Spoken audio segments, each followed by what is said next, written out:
naman, off shoulder.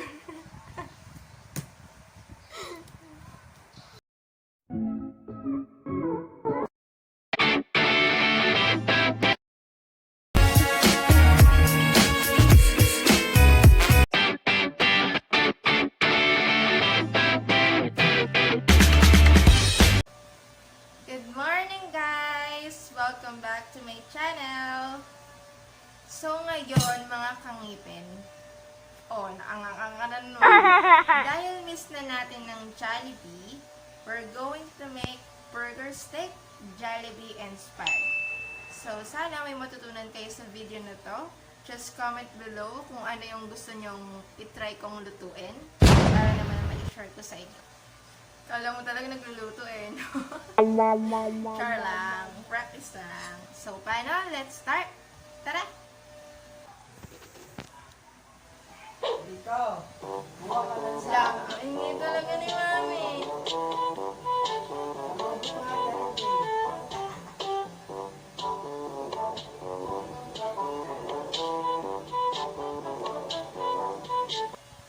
So, as you can see, here are the ingredients. Na-ready ko na po siya. So, I'll tell you each ingredients. Hold on. First ingredients. Bale guys, may nakalimutan pala tayong ingredients, which is ground pork. Because according to Google, burger steak is a combination of ground pork and ground beef. So, kanina, bumili pa ako ng ground pork. Here's the footage. Hello guys, so kulang pala yung ingredients natin. So, bibili tayo ng ground pork. Tara!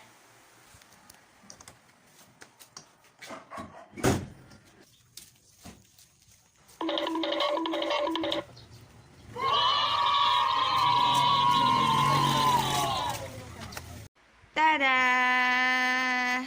Oops, nilistahan ko rin doon. Number 1, 1/2 kilo beef. Number 2, ito na po yung pork. Medyo napagalitan pa ako kanina kasi sabi ko, pa-chop-chop po. Sabi giniling na daw kaya hindi na kailangan. Okay, walay. Next, 3/4 bread crumbs. 1 raw egg. Tapos, 1 crushed onion. So, pag di ka nakasya ng crush mo, tawag doon crushed. With a Z.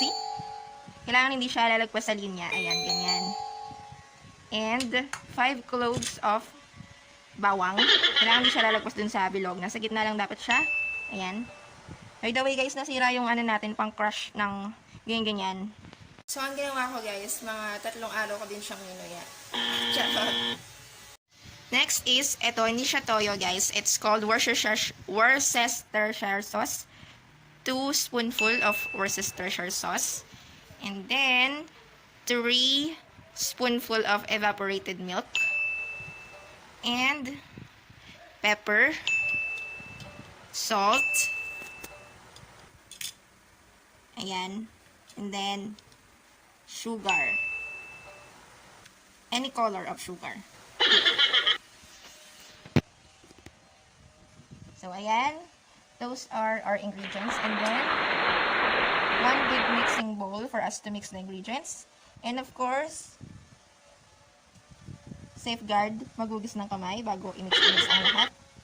Ayun. So, by the way guys, this is my second time doing this because the first time that I did this, medyo failed siya. Kasi, parang hindi masyadong nabuo ayun.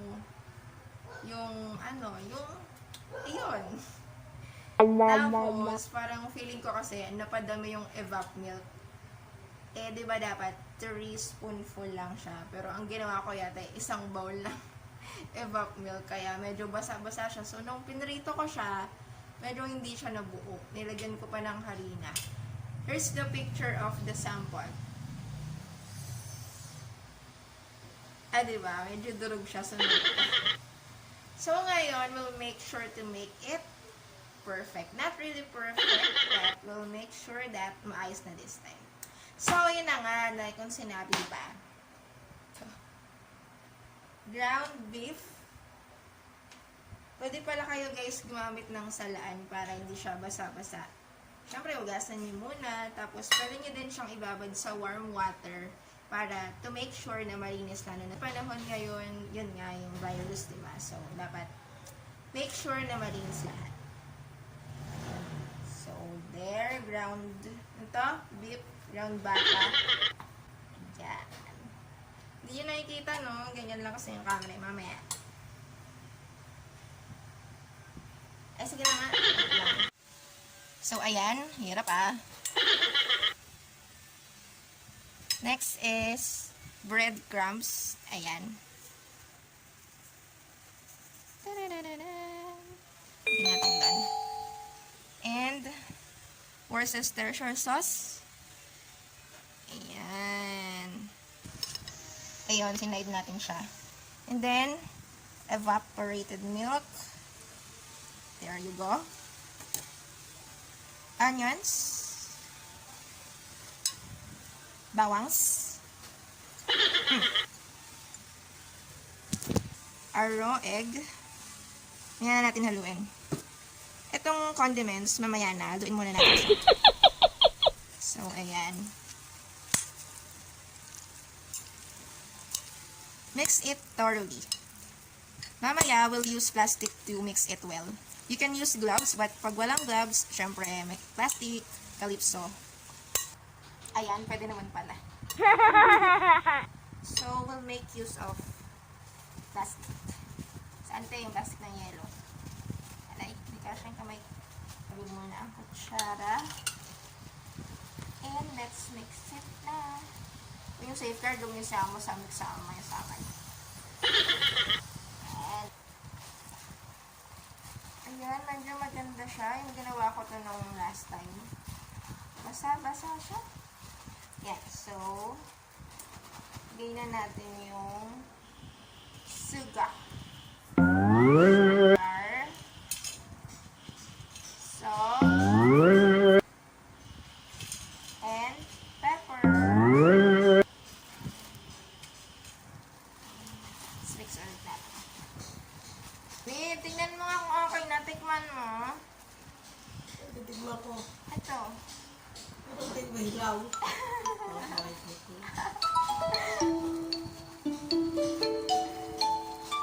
Tignan mo asin. Tingnan mo nga. Kasi yan. Kukunti asin eh. Kahit ako Pwede eh. na yun. Pwede na yun. Pwede na Yan mapapalit nga, ka. ano yan? Kunti nga lang ang ginamit niya eh. Ayan guys.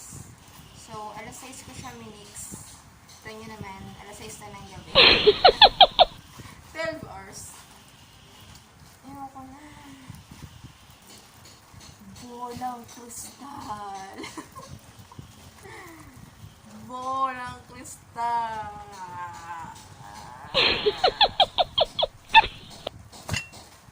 So yun guys, pwede na natin tikman.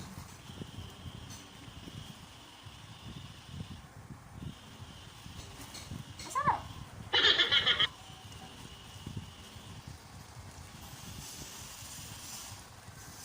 Ay, tanggalin ko na ba?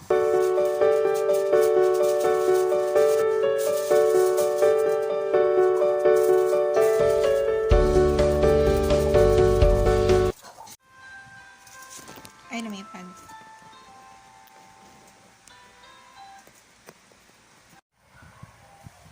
So, we're back. Nagpalit tayo ng plastic, guys, sa tissue to. Ang liit kasi nung kanina eh. Saan ito eh, tissue? So, bumili ng tissue. 10 pesos lang. Pero 100 yung shipping. Okay, so, dapat talaga, guys, wax paper siya. But since we don't have any wax paper and wala din akong nakita sa Pure Gold, kaya we'll use foil. So, ginipit-gupit ko na siya ng square.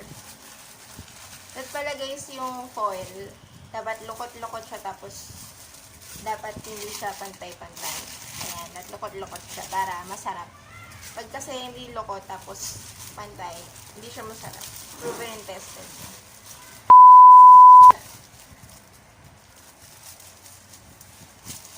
So, yun. Yung oil pala, nakalimutan. Oh, wait lang. ka sa vlog. Hi. Hi. So, ito na yung ating cooking oil. Ayan. So, pag naglagay tayo ng kunwari isang, nahirapan pa rin ako sa plastic. Kamay lang. Ayan. So guys, as you can see, nag-paper plate na tayo. Masyadong ng maraming hugasin. Okay, so lalagyan natin siya ng oil. Gusto nyo makita yung oil? Ito. Sige ka na lang. Yan, ihi ah.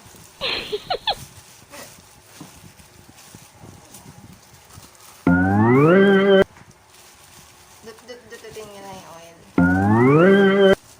Ayan, tapos ito tayo ng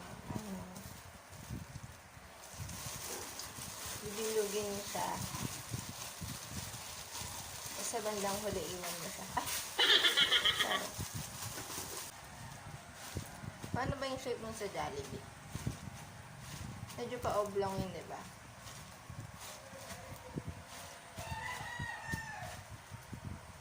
Ayan. Put it here. May padaan-daan ka.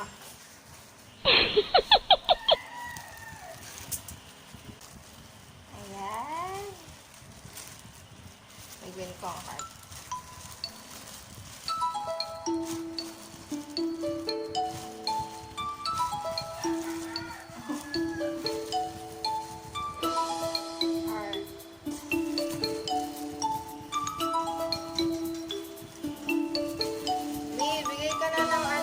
One fact about me. One fact. Itsura ko ganito, bibili mo ako at wala kahit. Hindi na ako. Magbibigay ka lang, hindi ka naman nagkapakita sa video. Ano ka? Hindi ka naman nagkapakita sa video eh. Dali na. Ano katotohanan? Kahit ano. Tapos. Pag nagluluto ka na. Ngayon na nga kasi wala akong sinasabi, oh. Dali na. Hindi ko ma-shape na heart. Nahihirapan ako.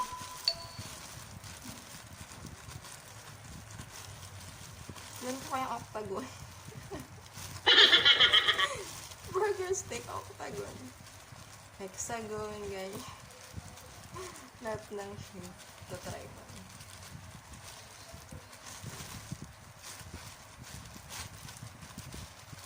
Heart muna, may rin octagon.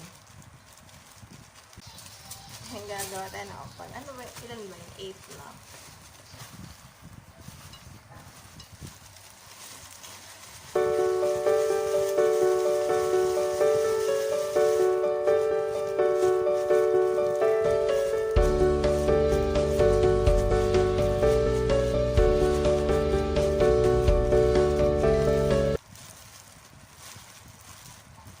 Matching ako.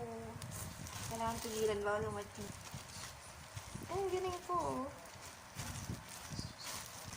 Ayan. Flower.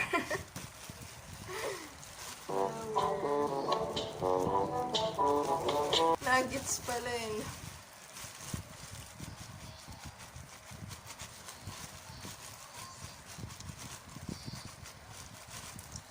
Nagulo yung shape.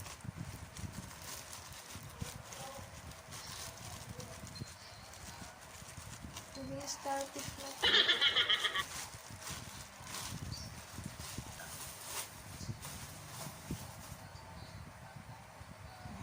Tingnan ko na guys, hindi ko na kaya. Ang hirap ng plastic. Ugus naman tayo ng kamay.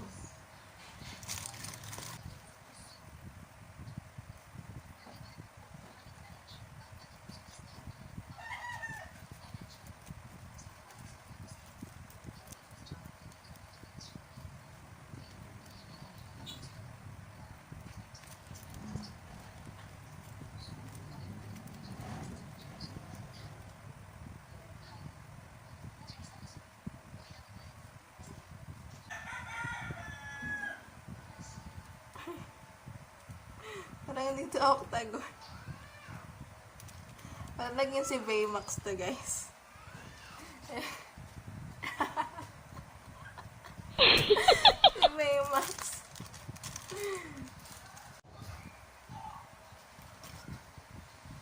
Wala nyo ka na to, guys. Safeguard. Ang buto.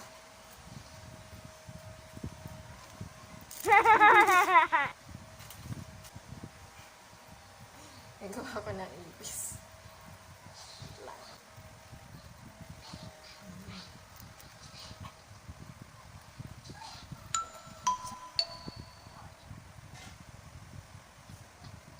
Parang di siya ipis, guys.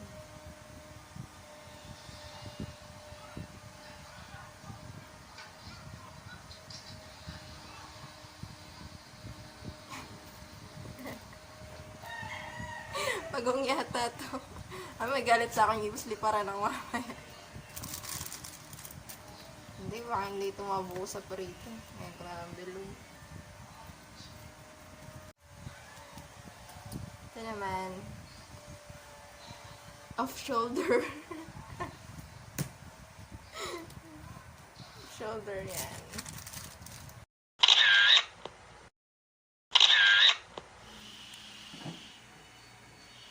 So, yan guys. I-ref muna natin siya. Para para mag-freeze siya. Yun.